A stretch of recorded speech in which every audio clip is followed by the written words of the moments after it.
साथियों, आप सब व्हाट्सएप तो इस्तेमाल करते ही होंगे, लेकिन क्या आपको मालूम है कि व्हाट्सएप आपकी पूरी जासूसी करने का और आपका डेटा कलेक्ट करने की पूरी तैयारी कर चुका है। और 8 फरवरी के बाद, जी हाँ, मैं आपको फिर से तारीख बता देता हूँ कि 8 फरवरी के बाद आपके पास 2 ही ऑप्शन बचेंगे कि या तो आप पूरी तरीके से व्हाट्सएप की निगरानी में रहिए या फिर आप व्हाट्सएप इस्तेमाल करना बंद कर दीजिए और उनका ऐप डिलीट कर दीजिए। और ये सब हो रहा है व्हाट्सएप की नई प्राइवेसी पॉलिसी के कारण, जो कि 8 फरवरी से लागू हो जाएगी। व्हाट्सएप की इस प्राइवेसी पॉलिसी का बहुत विरोध भी हो रहा है और यहां तक विरोध हो रहा है कि कुछ व्यापारिक संगठन केंद्र सरकार के पास शिकायत लेकर पहुंच गए हैं। उनका कहना है कि जिस तरह से व्हाट्सएप अपने यूजर्स की पर्सनल डिटेल्स, उनकी कॉन्टैक्ट डिटेल्स, उनकी लोकेशन, उनके बैंक की डिटेल्स, उनके फाइनेंशियल ट्रांजैक्शंस की डिटेल्स वगैरह कलेक्ट कर रहा है, वो सब न केवल अर्थव्यवस्था के लिए घातक है बल्कि भारत की सुरक्षा के लिए भी घातक हो सकता है। तो इसलिए या तो व्हाट्सएप को बोला जाए कि वो अपनी नई प्राइवेसी पॉलिसी वापस ले या फिर भारत में व्हाट्सएप को बैन कर दिया जाए। तो साथियों, आज की भारत की बात में हम आपको व्हाट्सएप की प्राइवेसी पॉलिसी के उन पॉइंट्स के बारे में बताते हैं जो कि ऑब्जेक्शनेबल हैं। ये भी बताएंगे कि उनका आप पर क्या प्रभाव पड़ेगा और आपके पास इससे बचने का समाधान क्या है। साथियों, आपके व्हाट्सएप में व्हाट्सएप की तरफ से ये नया पॉपअप उसकी प्राइवेसी पॉलिसीज को लेकर के आया होगा, जिसमें वो आपको बताता है कि 8 फरवरी से उनकी नई प्राइवेसी पॉलिसी लागू हो रही है और आप उस पॉलिसी के साथ एग्री कर जाएं। और अगर आप एग्री नहीं करते तो 8 फरवरी के बाद आपका अकाउंट बंद हो जाएगा। दोस्तों, हम जितने भी ऐप इस्तेमाल करते हैं उनकी सबकी एक प्राइवेसी पॉलिसी होती है और हम ज़्यादातर केसेस में उसको बिना पढ़े हुए, बिना समझे हुए एक्सेप्ट कर लेते हैं।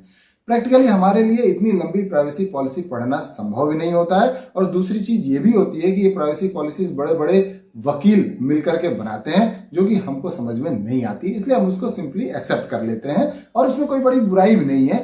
लेकिन इस बार व्हाट्सएप ने जो अपनी नई प्राइवेसी पॉलिसी बनाई है ये बहुत खतरनाक है। तो व्हाट्सएप की नई टर्म्स एंड कंडीशन में जो पहला ऑब्जेक्शनेबल पॉइंट है वो ये कि व्हाट्सएप अब आपकी लोकेशन को पूरे समय ट्रैक करेगा, उसका डेटा अपने पास रखेगा और साथ में इस डेटा को वो फेसबुक के साथ शेयर भी करेगा। सबसे बड़ी बात यह है कि अगर आप व्हाट्सएप की लोकेशन सर्विस नहीं भी यूज करते हैं तो भी वो आपके फोन के आईपी एड्रेस के अनुसार आपकी लोकेशन को ट्रैक करता रहेगा। इसका मतलब ये हुआ कि व्हाट्सएप को अब से ये पता रहेगा कि आप रहते कहाँ हैं, आप जाते कहाँ हैं, आपका ऑफिस कहाँ है, आप दोस्तों से कहाँ मिलते हैं, आप घूमने कहाँ जाते हैं, वीकेंड में कहाँ जाते हैं। ये सारी जानकारी व्हाट्सएप अपने पास रखेगा और फेसबुक के साथ शेयर भी करेगा। साथियों, दूसरा पॉइंट तो बहुत ही ज्यादा खतरनाक है। अब से व्हाट्सएप आपकी बैंक की डिटेल्स और आपके फाइनेंशियल ट्रांजैक्शंस की डिटेल्स भी कलेक्ट करेगा। इसका मतलब ये हुआ कि व्हाट्सएप को अब ये पता होगा कि आपका बैंक अकाउंट कहाँ पर है, कितने बैंक अकाउंट्स हैं, आप पैसा कहाँ खर्च करते हैं, किन किन चीजों में कितना पैसा खर्च करते हैं, आपके पास कितना लोन है, आप क्रेडिट कार्ड का कहाँ इस्तेमाल करते हैं, कौन सी चीज खरीदते हैं, आपका नया बिल क्या आने वाला है। ये सारी चीजें व्हाट्सएप को आपके बारे में अब से पता होंगी, जो कि बहुत ही ज्यादा ऑब्जेक्शनेबल समझ में आ रहा है।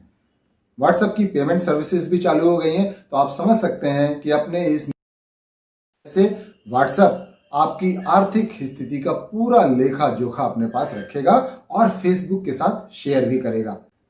तीसरा जो ऑब्जेक्शन वाला पॉइंट है वो ये कि जैसे ही आप व्हाट्सएप की नई प्राइवेसी पॉलिसी के साथ एग्री करेंगे, व्हाट्सएप आपके फोन में स्टोर्ड आपकी प्राइवेट डिटेल्स और आपकी फोन बुक में जो कॉन्टैक्ट डिटेल्स हैं उनको वो ले लेगा और फेसबुक के साथ शेयर करेगा। तो इसका मतलब ये कि आपकी सारी डिटेल, आपके फ्रेंड्स की डिटेल्स और आपके रिलेटिव्स की कॉन्टैक्ट डिटेल्स व्हाट्सएप और फेसबुक के पास पहुंच जाएगी। साथियों, चौथा जो ऑब्जेक्शन वाला पॉइंट है वो ये कि आप जानते होंगे कि अभी तक ये सिस्टम है कि व्हाट्सएप में आप जो भी चैट करते हैं, मैसेज भेजते हैं, फोटो वीडियो भेजते हैं, वो एंड टू एंड एन्क्रिप्टेड रहता है। इसका मतलब ये हुआ कि अगर आपने अपने फ्रेंड को मैसेज भेजा तो वो मैसेज सिर्फ आपके पास है और आपके फ्रेंड के पास है, वो सर्वर में नहीं है। इसका मतलब कोई थर्ड पार्टी उसको कभी भी पढ़ नहीं सकती, उसको एक्सेस नहीं कर सकती। लेकिन व्हाट्सएप की जो ये नई प्राइवेसी पॉलिसी आई है उसमें उन्होंने क्लियरली ये तो नहीं कहा कि वो उस मैसेज को पढ़ेंगे, लेकिन वो ये कह रहे हैं कि अगर किसी वजह से ये मैसेज, फोटो या वीडियो आपके फ्रेंड को डिलीवर नहीं हुआ तो वो 30 दिन तक अपने सर्वर में उसको रखेंगे और उसके बाद वो डिलीट करेंगे। तो फिलहाल तो व्हाट्सएप कह रहा है कि उसके सर्वर में भले ये मैसेजेस और फोटोज और वीडियोज रहें, लेकिन वो उनको पढ़ेगा नहीं, लेकिन साथियों 30 दिन क्योंकि उनके सर्वर में रहेंगे तो फ्यूचर में उसके मिसयूज या एब्यूज की संभावना बढ़ जाती है। व्हाट्सएप की इन नई टर्म्स एंड कंडीशन में एक पॉइंट और बहुत ऑब्जेक्शन वाला है, और वो ये कि अपनी इन नई पॉलिसी के अनुसार व्हाट्सएप जब चाहे आपके अकाउंट को सस्पेंड कर सकता है या परमानेंटली बैन कर सकता है।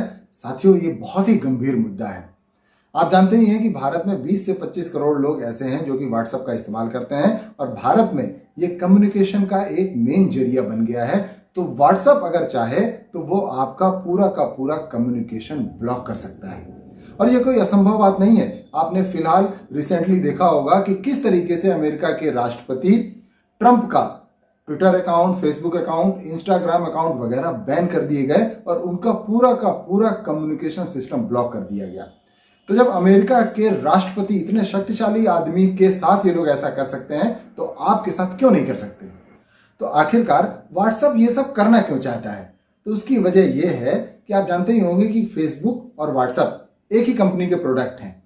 तो अब फेसबुक ये चाहता है कि व्हाट्सएप के जरिए आपका ये सारा डेटा कलेक्ट करे, आपकी पर्सनल जानकारी ले, आपकी कॉन्टैक्ट्स डिटेल ले, आपकी लोकेशन की जानकारी ले, आपके मूवमेंट की जानकारी ले, आपके बैंक ट्रांजैक्शन की जानकारी ले, और इन सब डेटा से वो आपकी एक प्रोफाइल बनाए। उससे उसको ये पता चलेगा कि आप क्या खरीदना चाहते हैं, कहाँ पैसा खर्च करते हैं, कहाँ घूमने जाना चाहते हैं इत्यादि। ये सारी जानकारियां वो ले और इन सब जानकारी के माध्यम से वो आपको प्रोडक्ट बेचे। तो जो लाखों करोड़ रुपए का ये ई कॉमर्स का बिजनेस है उस पर वो अपना आधिपत्य जमाना चाहता है, और इसलिए वो ये सारा काम कर रहा है।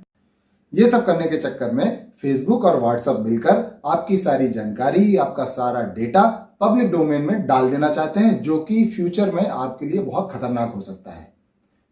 तो इस सिचुएशन में अब आपके पास ऑप्शंस क्या हैं? तो पहला ऑप्शन तो ये है कि आप व्हाट्सएप की इस प्राइवेसी पॉलिसी से एग्री कर जाएं और व्हाट्सएप को यूज करते रहें। दूसरा ऑप्शन ये हो सकता है कि आप दूसरे ऐप्स में स्विच कर जाएं जो कि किसी भी मामले में व्हाट्सएप से कम अच्छे नहीं हैं और उनकी प्राइवेसी पॉलिसी भी बहुत अच्छी है।